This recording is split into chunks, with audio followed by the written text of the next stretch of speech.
Lods ICOM 2350, bali VHF, UHF, crossband available din siya. Pwede siyang i-crossband. Manipis lang din tong radyo na to, Lodi. Ayan. Pero pwede siya sa crossband. 50 to 40 yata yung kanyang power output. Pero ang problema nito, Lodi, nawalan siya ng TX sa VHF. Pero receive okay naman. Sa UHF na lang yung natitira na transmit niya. Transmit and receive, yun na lang, sa UHF na lang. Bali ito, Lodi, ang gantong klaseng radyo ay may dalawang finals yan. Isa dito, tsaka isa dito. Okay? Bali, dito banda yung kanyang UHF, yung finals niya, nasa likod dyan. Tapos dito rin, yung finals niya, dito sa likod. Pagka tinanggal to, itong holder ng speaker, pag tinanggal yan, ito makikita natin yung mga pin, o yung pin na 4. Tapos siya nga pala, Lodi, ito lang ang medyo alanganin dito sa radyo na to. Ingatan nyo to kasi DC to eh. Itong bakal na to hanggang dito. Ingatan nyo yan. Kung sakali magkaroon kayo nito at magdi-DIY kayo, ingatan nyo may dikit dito yan. Kasi pagka masyadong malakas yung pagkakadikit dito ay masusunog yung linya dito banda. Ito, dito siya. Ayan.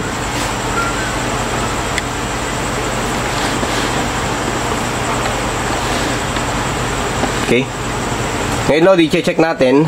Bali, i-power on natin siya. Ayan. Nakabaliktad siya ngayon dahil hindi makikita yung kanyang board pagka nakaayon yung kanyang pagkakatindi. Kaya nakabaliktad siya. Okay, pagsaksak natin ang microphone niya.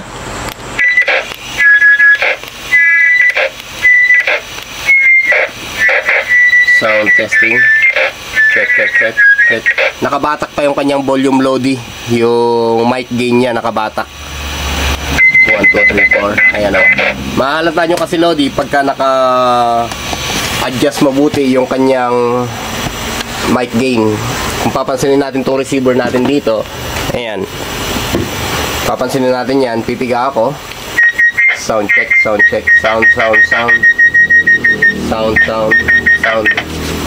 Ipunta lang natin sa 12 o'clock. 1, 2, 1, 2. 1, 2, 1, 2. 1, 2, 1, 2. Ayan. 1, 2, 3. Pagka nilakasan na natin yung ating boses sa tutok na tutok, ay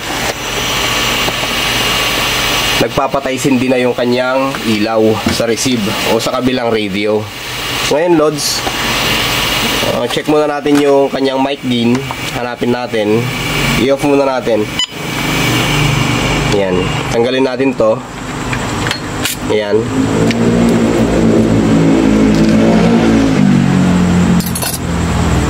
Hanapin natin yung kanyang mic gain. Okay. U mode. Okay. Nasaan kayo yung mic gain nito?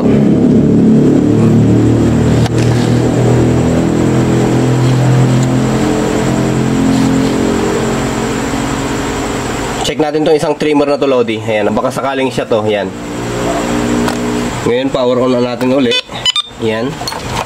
Saka natin pigain. 1, 2, 3, 1, 2. Okay. Check. 1, 2, 3, 4, 1, 2. 1, 2, 3, 4. 1, 2, 1, 2, 1, 2. Walang pagbabago, Lodi, yung mic. Kaya ibinalik natin yung dating pihit niya. Subukan natin to. Yan. Check. 1, 2. 1, 2, 3, 4. 1, 2, 3, 4. Ayun, sana yan. 1, 2, 3, 4. 1, 2. 1, 2, 3, 4. 5, 4, 3, 2, 1. Hello, testing. Check. Check. 1, 2. 1, 2, 3, 4. 5, 4, 3, 2, 1. 1, 2. Check mic. Check. Ayan. Bali, may nagbago naman, Lodi. Hindi na napuputol-putol yung sound. Check. tignan natin yung receiver natin. Ayan. Okay, hindi ko na mahanap yung radyo. Ayan o. Check natin yung receiver. Ayan. 1, 2, 3, 4, 5, 4, 2, 1. Sound testing. Check, check, check, check, check, check. 1, 2, 3, 4. 1, 2. 1, 2, 3, 4. 1, 2. 1, 2. 1, 2. Normal na siya, Lodi. 1, 2, 3, 4. 1, 2, 3, 4. 1, 2, 3, 4. Check, 1, 2, 3, 4. 1, 2, 3, 4. Check, check, check. 1, 2, 3. Ayan. Nakuha na natin, Lodi, yung medyo tamang pihit ng kanyang microphone. So, bali ito yung kanyang microphone, Lodi. Ayan. Okay, VHF mode. Tapos, U mode. Wala tayong UHF. Hindi ko muna gagalawin yan. Basta yung napihit lang natin ay yung B mode. Ayan. VHF mode. Baka siya yan yung para naman sa UHF mode. Tapos, bali ito, pipihitin ko rin kaya pero hindi na muna.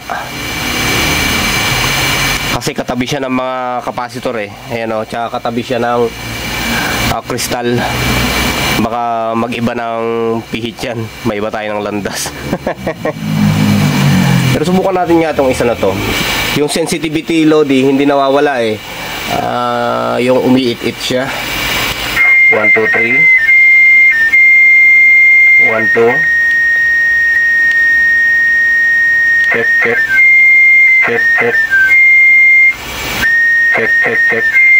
Sound, sound, sound. Walang pagbabago, Lodi. Ayan. Okay. So, labas na tayo dyan, Lods. Bali, ang i-check naman natin ngayon ay yung kanyang power output. Kasi wala na siyang power output eh. Okay.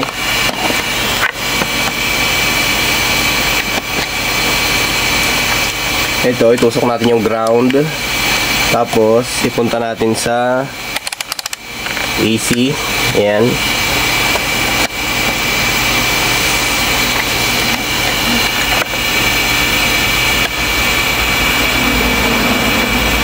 Yan na lang siguro muna. Ito, ingat-ingat, Lodi, ano, kasi ito nga, ayan o. Pagka chinek natin to, ayan o. Itong bakal, ayan. Yan may nakalagay na DCB.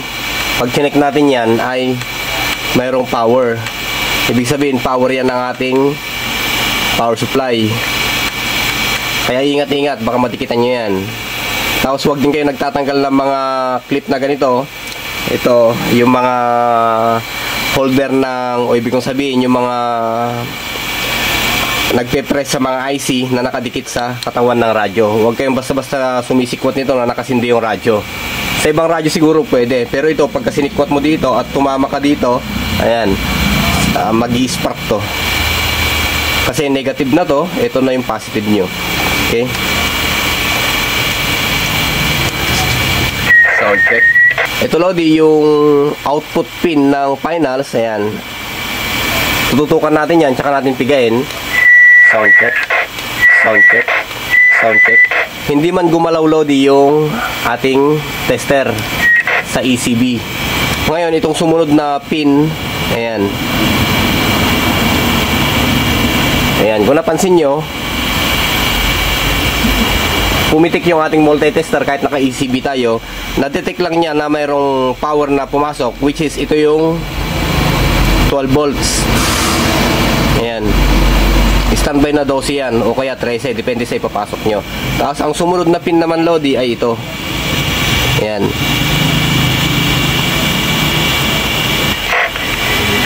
Ayan, kung napansin nyo, Lodi, ay meron din dito.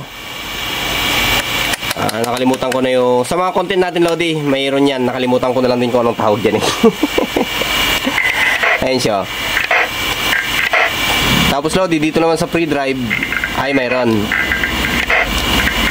Ibig sabihin, kung good sana yung finals, mayroon ng output tayo dito. Ayan. Dito banda. Kaso wala eh. Ayan o.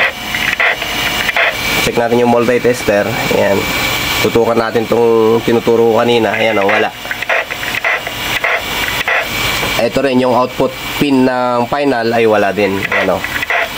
Kung na-dislodi.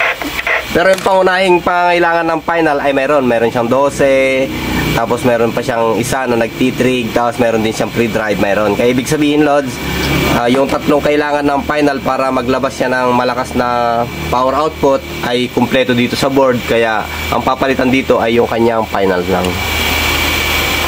Ngayon babaklasin natin, Lodi, itong board, kasi nga hindi naman natin makikita o mapapalitan yung final niyan pagka hindi mo tinanggal yung buong board na yan. Ngayon patayin natin yung power supply yan.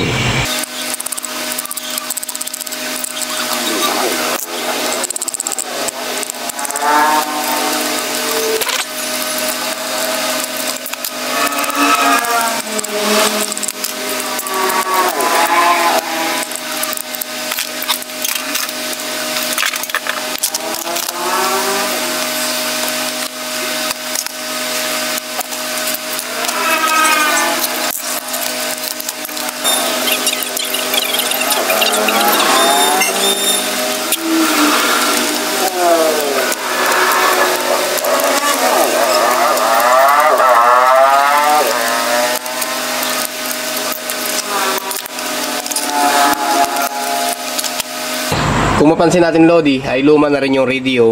Ayan, medyo nagpupulasan na yung kanyang mga mga knobs. Ayan, yung mga volume control o rotary dyan. Ayan. Pero mga iba okay pa naman. Ito lang yung medyo alanganin. Pero gagawin na lang ng paraan yan kung paano. Ayan, sa tingin ko ay wala naman siyang tornilyo. Baka pwede nating bunutin to. Ayan. Ingat-ingat lang. Yun, tanggal siya. Kung mapapansin natin dito sa board ay may mga portion siya na nangingitim na rin. Ayan, o. Ibig sabihin ay itong crossband na to matagal din na ginagamit. Ayan. Ayan, umiinit kasi ang mga IC na yun, Lodi. Mga nakasaksak yan ay umiinit.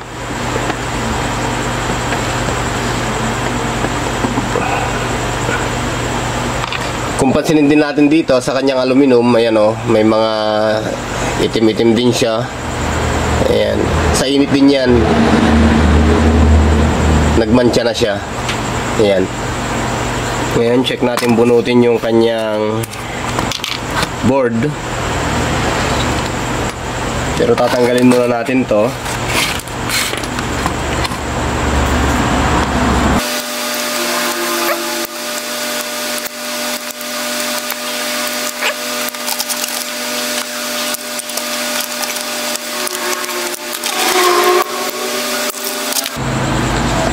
Bunutin natin yung kanyang blower. Ayan. Check natin kung may mga natira pa siyang tornilyo.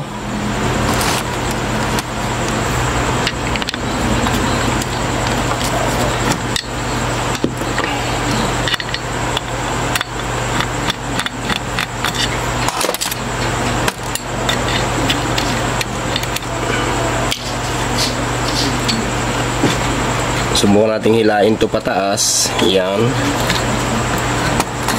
Okay.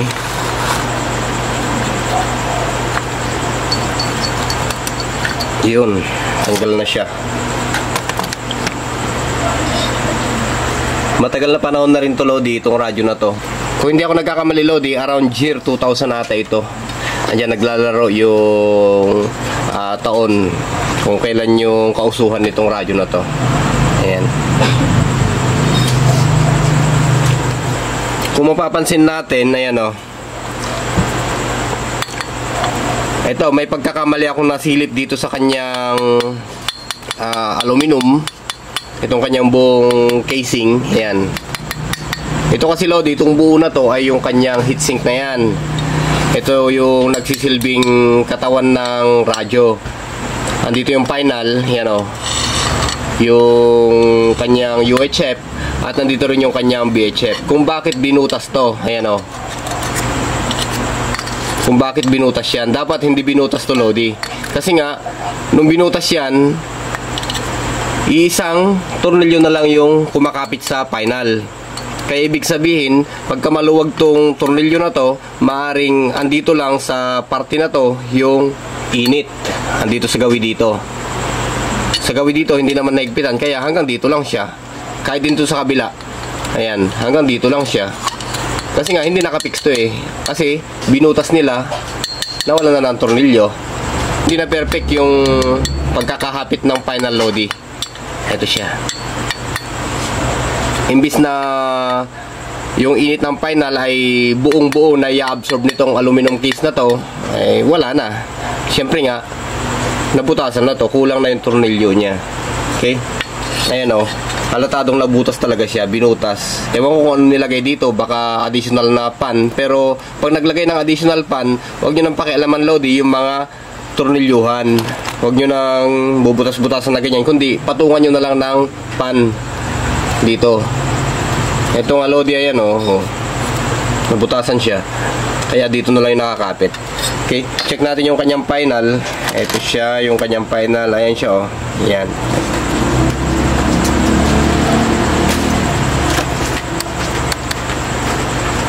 Ito yung kanyang UHF at ito yung kanyang BHF.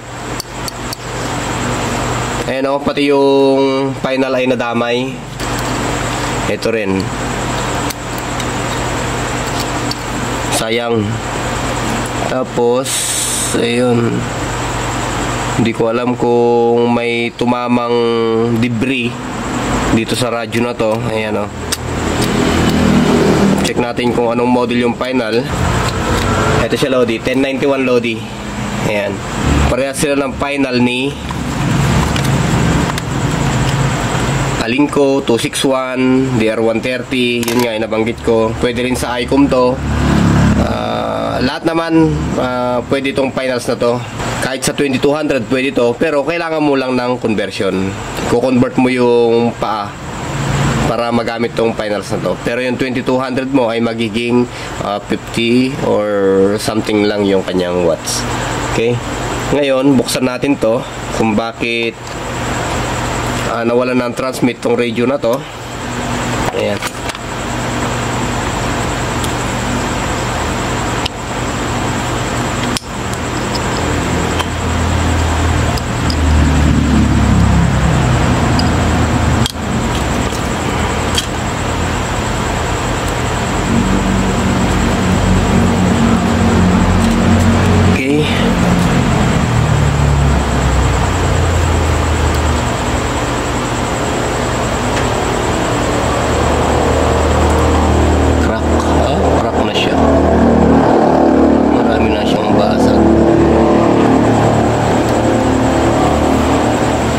Okay, napansin ko dito sa kanyang final Lodi, ayan, na-detect ko na kagad. Hindi naman siya nilanggam, pero ayan siya, oh.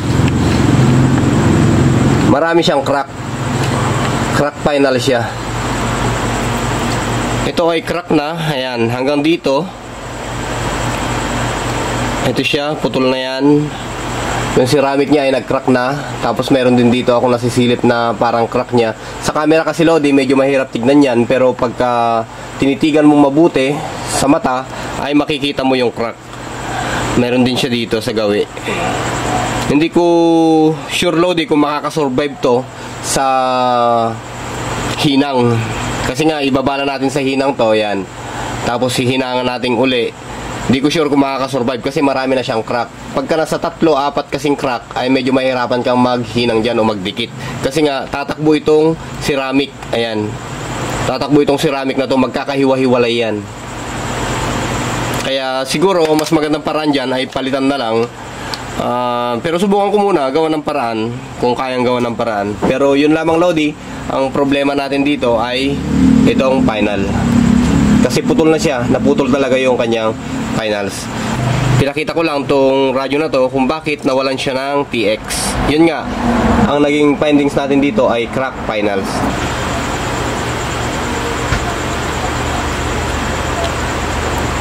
Yun.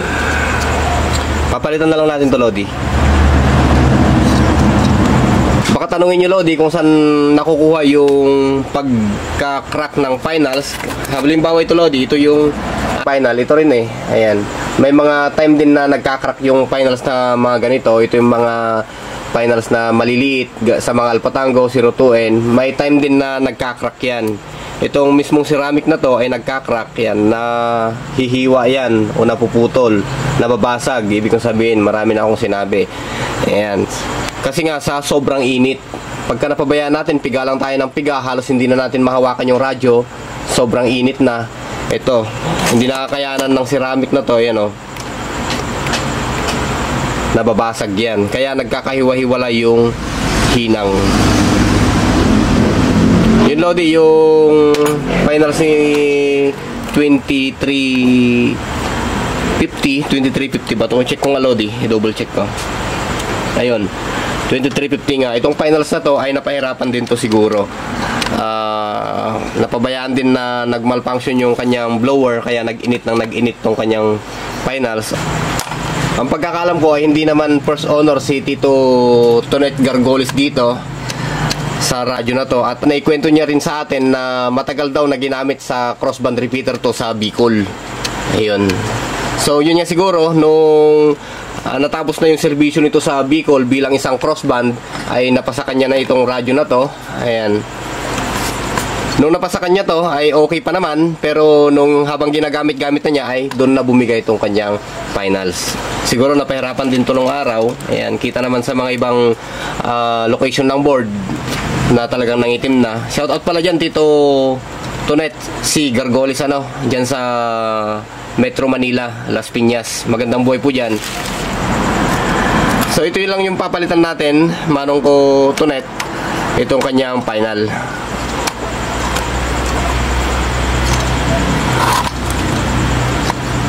Balita ko kay Lodi pagka naayos na to. Okay? Hanggang dito muna siguro. Maraming salamat at magandang buhay. Thank you.